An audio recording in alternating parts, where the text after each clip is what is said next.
내년도 최저임금이 올해보다 8.1% 오른 6,030원으로 책정이 됐습니다. 하지만 노사 모두 이번 최저임금 인상분에 대한 불만의 목소리를 내고 있는데요. 네, 이 내용 포함해서 한 주간 이슈들 몇 가지 다뤄보도록 하겠습니다. 최영일 시사평론가 나오셨는데요. 안녕하세요. 안녕하세요. 네.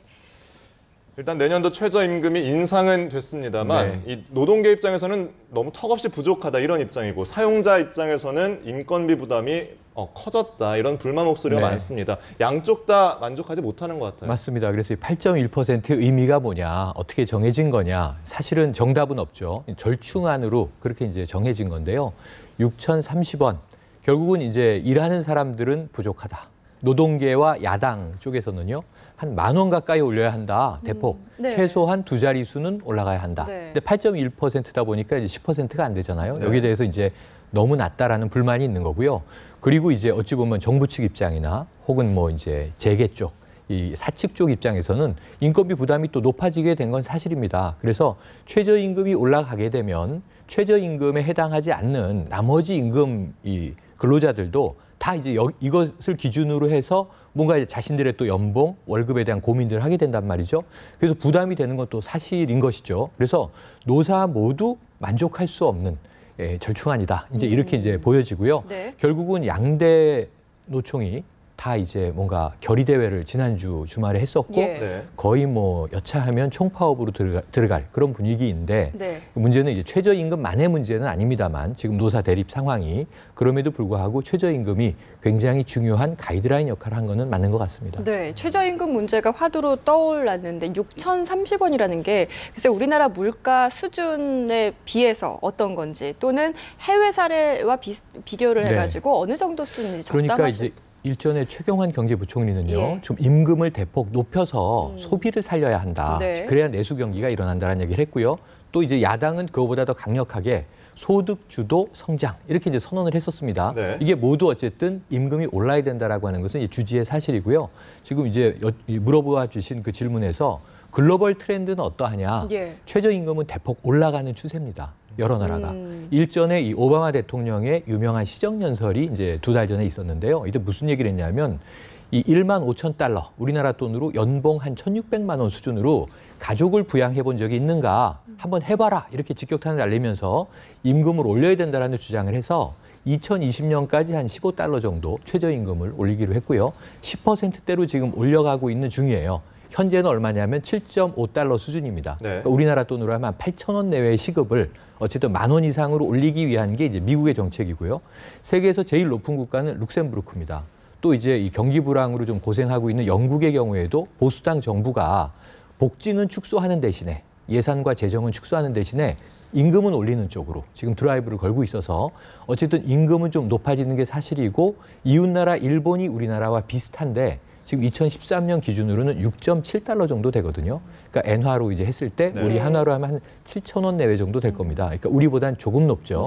그래서 OECD 국가 25개를 비교해 보니까 우리나라의 이 최저임금은 한 14위 정도 됩니다. 14위. 그러니까 중하위권 정도. 그러니까 어찌 보면 우리보다 더 하위에 한 11개 나라가 있으니까 그들과 비교하면 우리가 또 낮다고 볼 수는 없고 하지만 선진국과 비교하면 낮은 게 또 사실이고 이게 애매한 중하위권이거든요. 그래서 높여가야 되는 것은 사실인데 경제 여건상 그냥 또 무턱대고 올릴 수 있는 건 아니고 또 이게 소비 주도의 성장을 해야 되는 정부나 혹은 뭐 주장하는 야당이나 혹은 무엇보다도 임금 근로자들의 또 불만은 존재하는 게 사실이고 그래서 이게 참 이게 풀기 쉽지 않은 교착 국면인데요. 올해는 어쨌든 좀 시끄러운 상태로 그래서 정부가 앞으로 몇 년 동안의 중장기적인 경제성장 계획 속에서 뭐 2020년까지는 얼마 이런 좀 약속도 필요하다고 보여집니다. 일단 양대 노총이 최저임금과 관련해서는 이의를 신청하기로 했는데 만약에 끝까지 노동계의 요구가 받아들여지지 않으면 올여름 하투 또 격화되는 거 아닌지 걱정스럽거든요. 하투는 이미 격화되는 조짐입니다. 제가 보기에는 이게 그리스 사태처럼요. 지금 우리나라 노사관계도 협상의 어떤 타결이 쉽지는 않습니다. 하투가 굉장히 격화될 것 같고 노동계의 불만의 목소리는 높아질 것 같고 여차하면은 정말 이게 굉장히 오랜 시간 만에 민주노총과 한국노총이 함께 뭐 또 총파업 결의를 하고 물론 이제 부문별로 파업에 들어갈 수 있는 여지들도 있거든요. 그렇다면 이제 기업 측에 또 피해가 커지기 때문에 이번 올 여름에는 노사 관계는 갈등이 좀 뜨거울 것으로 보여지고요. 지금 이미 8.1% 절충안으로 결정된 이 부분이 또 아까 말씀드린 대로 사측이나 재계도 여기에는 만족하지 못한 상황이기 때문에 네. 그러면 노동계의 불만을 뭐 또 접수해서 더 높인다, 이게 쉽지 않아 보이거든요. 그렇다면 올 여름은 좀 노사 관계는 암담한 상황이다, 이렇게 관측해야 될 것 같습니다. 네, 최저임금 문제를 저희가 이야기하고 있지만 참 이게 먹고 살기 힘들다 이렇게 말씀하시는 않죠. 분들 네. 굉장히 많거든요. 그래서 무엇보다도 노사가 함께 경영 참여를 해서 타협을 한다면 생산성을 높이고 우리 뭐 이제 정부의 기조처럼 창조 경제라고 되어 있습니다만 예. 좀 창의적인 신성장 동력을 만들어야 되는데 기업은 유보금은 큰데 투자하지 않고 있고 그리고 근로자는 또 불만은 많은데 그렇다면 정말 창의적인 노동을 하고 있는가 이런 문제를 함께 좀 고민했으면 좋겠는데 지금은 워낙 내수 경기가 침체돼 있다 보니까 서로 불만의 목소리가 커지는 국면이거든요. 이걸 누군가, 그러니까 사실은 노사정위원회 같은 데서 이걸 해야 되는데 계속 이제 이 협상, 타협에 실패하고 있다는 게 좀 안타까운 상황으로 보여집니다. 네, 알겠습니다. 이번에는 보이스피싱 이야기를 좀 해볼 텐데 이게 참 애매한 게 그 모르고 당하시는 분들도 계시지만 알고도 이게 참 어떻게 하다 보니까 엉뚱하게 당해버리는 경우도 있더라고요. 그러다 네. 보니까 경찰청하고 금융감독원에서 그 보이스피싱 하시는 분들, 그러니까 사기범들의 네. 실제 목소리를 공개했다고 그래요. 어떻게 된 거죠? 하시는 분들이라고 예우를 해주셔서 제가 좀 웃음이 났는데요. 네. 이게 범죄자들이죠. 근데 이분들은 이제 뭐 잘 모르고 속아서 엮여 들어간 하수인도 물론 있고 총책도 있고 국내 총책 또 주로 중국의 본부가 있기 때문에 조직적이라고 하더라고요. 중국 총책 예. 아주 여러 조직이 또 이게 꼬리 자르기식으로 움직이거든요. 아. 그런데 결국 제일 중요한 거는 이 음원 이들의 목소리를 공개했는데 예. 우선은 이 웹사이트를 경찰청과 금융감독원이 함께 만들어서 보이스피싱을 이제 경고하기 위한 사이트에서 음성을 공개한 것이 우선은 사례를 이 학습하라는 의미입니다. 네. 어떤 식으로 전화가 오는지, 어떤 식으로 사칭하는지 아. 주로 이제 공기관들을 많이 사칭하거든요. 검찰청입니다, 뭐 경찰청입니다 하면은 깜짝 놀라서 혹은 뭐 당신의 자녀를 내가 데리고 있다든가 또 유사 유괴범의 흉내를 내기도 하는데요. 그러니까 이런 것들을 좀 사례별로 시민들이 접하게 되면 덜 속지 않겠는가 하는 교육적 목적이 있는데요. 이것이 공개되는 게 어떤 의미가 있냐면 굉장히 우리가 디지털 기술이 발달했기 때문에 여러 이 조직원들의 보이스피싱의 음원이 공개된다면 우리나라 앱 기술이 발달해 있잖아요. 네. 그러니까 전화를 받았을 때 이게 좀 수상하다 하면 이 음성 DB에 조회를 하면 이 사람은 조직원이다라고 체크하는 정도까지도 빠르게 나올 것으로 보여져요. 네. 공개했기 때문에 그렇다면 굉장히 좀 범죄 예방에 도움이 되는 예방 앱이라든가 향후에 그게 민간에서 나오든 공공에서 나오든 이런 기술까지도 연결될 가능성이 높아져서 네. 저는 정말 이게 공개 같은 경우에 우리가 뭐 저 소아 성추행이나 이런 문제에서 전자발찌를 채우고 이 신상을 공개하지 않습니까? 그런 것처럼 이왕 범죄자, 범죄 대상으로 공개된 음원이라면 조금 더 업그레이드해서 우리가 구사 가능한 테크놀로지로 활용할 필요가 있겠다는 생각까지 하는데요. 아직은 거기까지는 아니고 이런 그 음성 사례들이 있으니 보이스피싱 조심하세요예요. 근데 여기에 더해서 또 하나 요즘에 스미싱도 유행하기 때문에 네. 예. 스미싱은 전화가 걸려오는 게 아니라 문자가 날아오는데 뭐 굉장히 요즘 이제 핫하게 이슈가 된 뭐 찌라시성이라든가 음란 동영상 혹은 무슨 또 이 공기관 페이지를 사칭한단 말이죠. 네.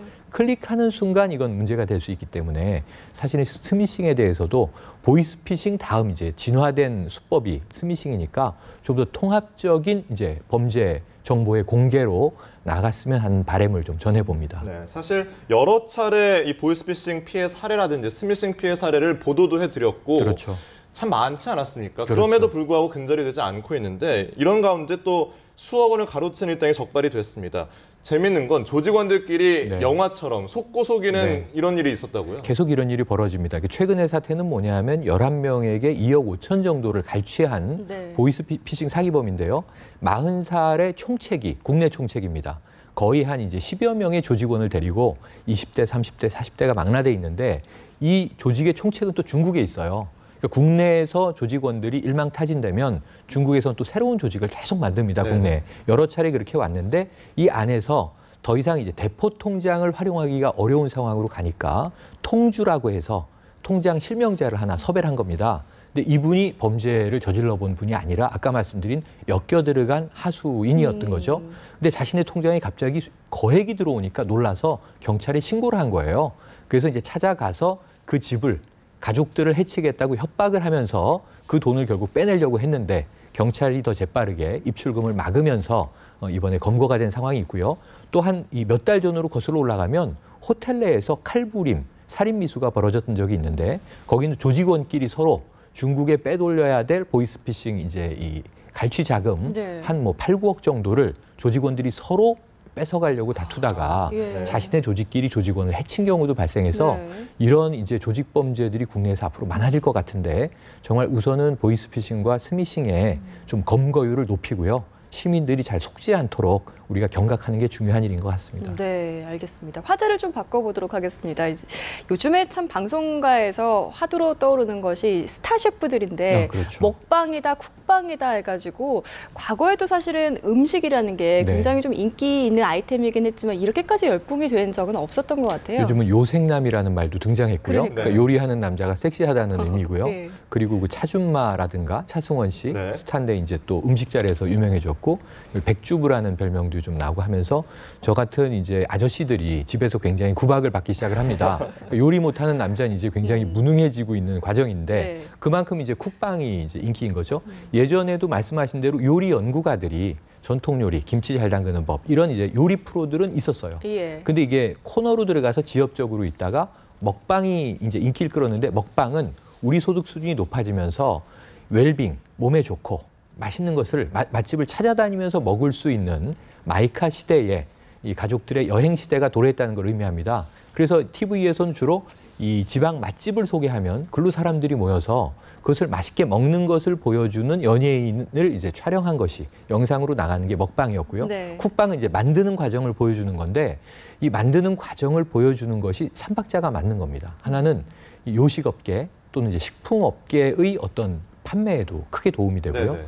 그리고 TV의 시청률은 어쨌든 야심한 밤에도 먹는 것만 나오면 침을 삼키면서 보고 뭐 이제 그 요리를 못 해 먹을 상황이면 라면을 끓여 먹는 상황도 발생하지 않습니까? 야식을 조장한다는 점에 부작용은 좀 있습니다만 어쨌든 사람들을 즐겁게 해주고 네. 그리고 요리 잘하는 사람들이 요즘은 좀 남자가 대세입니다만 조금 지나면 또 남자 셰프들이 좀 식상해지면서 여성 셰프 또는 양성 셰프들이 이제 활동할 걸로 보여지거든요. 근데 이제 이런 흐름이 조금 아쉬운 것도 있어요. 그러니까 우리가 삼시세끼 먹는 것은 매우 중요하긴 하지만 네.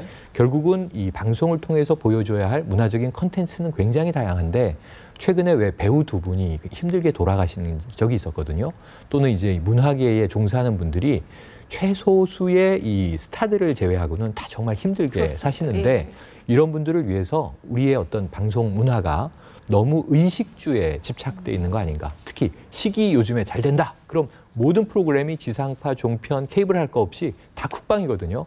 이런 좀 이 쏠림 현상은 문제가 있다. 그래서 앞으로는 문화 다양성을 좀 고민하면서 방송사마다 정책을 다양하게 폈으면 하는 바람을 좀 꼭 당부를 드리고 싶은 네. 그런 일입니다. 네. 좋은 트렌드긴 합니다만. 그렇습니다. 네. 네. 이렇게 대중들의 사랑을 받으면서 뜨고 있는 뭐 셰프들, 스타들이 있는가 하면 이 사회적 물의를 일으킨 스타들도 있었는데 네. 최근에 미성년자 성폭행 혐의로 구속되던 고영욱 씨가 출소를 했더라고요. 네, 10일에 출소를 했죠. 네. 10일에 출소를 해서 앞으로 열심히 살겠다 이런 또 이제 멘트도 남겼고요. 전자발찌를 부착하고 5년간 이제 신상이 공개돼 있는 상태인데 연예인들의 경우에 좀 불미스러운 일이 발생하면 신상 정보 공개가 의미가 없습니다. 이미 매체를 통해서 국민들은 다 알고 있잖아요. 있죠. 네. 출소하는 날도 실시간 검색어에 이제 그렇죠. 올라 있고 예. 그래서 굉장히 그 개인으로서는 우리가 죄는 미워하되 사람은 미워하지 않아야 되지만 앞으로 이제 고영욱 씨가 얼만큼 자숙의 기간을 거쳐서 방송 활동은 앞으로 쉽지 않아 보입니다. 하지만 자신의 또 이제 살 길을 찾아야 되겠죠.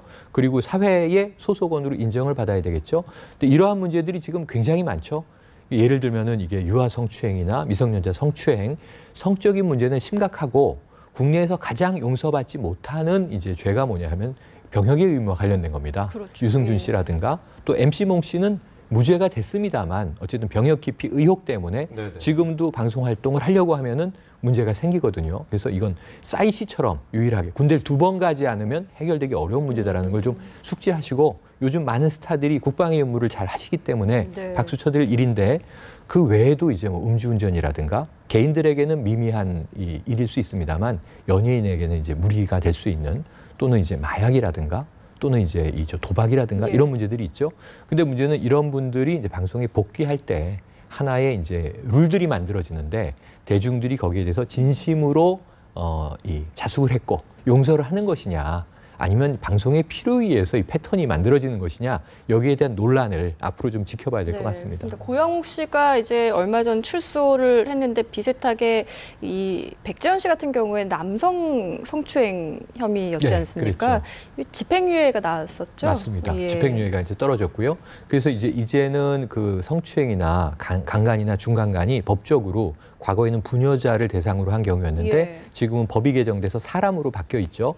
그래서 이제는 여성이 남성에 대한 성추행, 성폭행도 일반인의 경우에 이 주치로 이런 이제 성폭력이 행해진 적이 있거든요. 예. 그래서 이제 강제로 키스하다가 또 이제 혀가 뭐 잘려나가는 경우도 있었고, 최근에 여러 가지 이제 이 별별 사건들이 생기고 있는데요. 네네. 이런 일들은 뭐 연예인을 포함해서 일반인까지 앞으로 얼마든지 발생할 수 있는 일이기 때문에 앞으로는 이런 일들은 여성이나 남성이나 조심해야 될 것 같고요. 특히 연예인의 경우에는 이 대중들의 인기를 통해서 본인이 먹고 살 뿐만 아니라 사회적인 영향력을 하지 않습니까? 특히 청소년들이 지금 연예인을 굉장히 바라기 하면서 선망하는데, 그렇죠. 그런 대목에서는 뭐 예를 들면 이제 이수근 씨라든가 최근에 이제 복귀했죠. 또는 무한도전으로 인기 끌던 노홍철 씨라든가 음주운전이라 미미하지 않느냐, 이제 용서해 줘야 되지 않느냐, 뭐 그런 이제 목소리도 있습니다만, 또 이제 뭐 이 탤런트 황수정 씨 같은 경우 마약으로 필로폰 투약으로 물을 일으켰는데 13년 이상 지금 복귀를 못 하고 있거든요. 이런 것들을 본다면 물론 이제 죄질의 수위도 우리가 사회적으로 감안을 해서 연예인이기 때문에 일반인보다 더 큰 불이익을 보는 것에 대해서는 조금은 고민을 같이 해야 되겠습니다만, 그럼에도 불구하고 사회적인 영향력을 포함해서 본인 스스로 잘하는 것이 우선 기본적으로 중요할 것 같고요. 그리고 이제 방송가와 대중들이 그 사람의 어떤 진심 어린 사과와 자숙의 활동, 이것을 평가할 수 있는 방법이 무엇인지, 이런 것들을 하나의 사회적인 룰로 우리가 만들어야 될 것 같고요. 지금은 이게 법적인 제재보다는 방송사에서 자체적으로 출연 정지라든가 출연 금지 형태로 하고 있는데, 여기도 좀 들쑥날쑥하거든요, 기준이. 그래서 하나의 사회적인 합의된 기준이 만들어져야 될 필요도 있는 그런 상황입니다. 네, 오늘 참 여러 가지 이슈들을 짚어봤는데요. 오늘 말씀은 여기까지 듣도록 하겠습니다. 고맙습니다. 고맙습니다.